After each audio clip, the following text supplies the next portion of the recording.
Today we discuss about the literary term ordinaton. Ordinaton. देखिए क्या लिखा हुआ है. Ordinaton is a form. Ordinaton is from a Greek word ordonaton, which means impractical or impossible. ऑर्डिनेटन की अगर मैं बात करूं तो ऑर्डिनेटन को हिंदी में हम कहते हैं असंभव. यह एक ग्रीक भाषा का वर्ड है, या आप कह सकते हैं ये ग्रीक भाषा के वर्ड एडुनेटन से बना हुआ है, जिसका अर्थ होता है अव्यवहारिक या असंभव. तो क्या है कि ऑर्डिनेटन जो है वह ग्रीक भाषा के शब्द ऑर्डिनेशन से बना हुआ है, जिसका अर्थ होता है अव्यवहारिक या असंभव. आगे देखिए क्या है. When hyperbole is magnified to such extent that it is completely impossible to occur, it is called ordinaton. तो आगे लिखा है, यदि अतिशयोक्ति अलंकार को इस सीमा तक बढ़ाया जाता है कि यह पूर्ण रूप से असंभव होना दर्शाए, तो इसी स्थिति को हम ऑर्डिनेटन कहते हैं.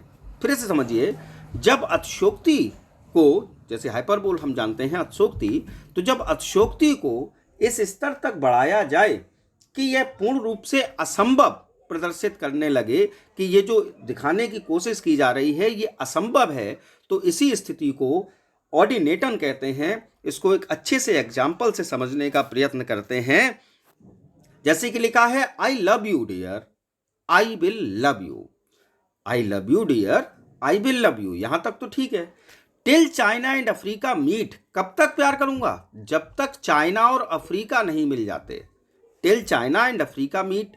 And the river jumps over the mountain, और कब तक प्रेम करूंगा? जब तक कि नदी जो है वो इतनी ऊंचाई पर ना उठ जाए कि माउंटेन को से ऊपर निकल जाए. तो भाई प्रेम किया जा सकता है, बिल्कुल सही है.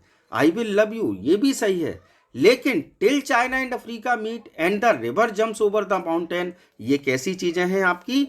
इम्पॉसिबल और अव्यवहारिक. तो इन लाइंस में हमारी जो ये टर्म है ऑर्डिनेटन, इसका प्रयोग हुआ है. तो आप बोलचाल की भाषा में ऑर्डिनेटन को आप इतना समझ लीजिए कि जब कोई चीज यानी कि हाइपरबोल की स्थिति से आगे बढ़कर किसी चीज को दिखाया जाए और ये स्थित हो जाए कि अब जो बात कही जा रही है वो पूर्ण रूप से अव्यवहारिक या असंभव है, तब वहां ऑर्डिनेटन का यूज होता है. आई होप आपको समझ में आया होगा.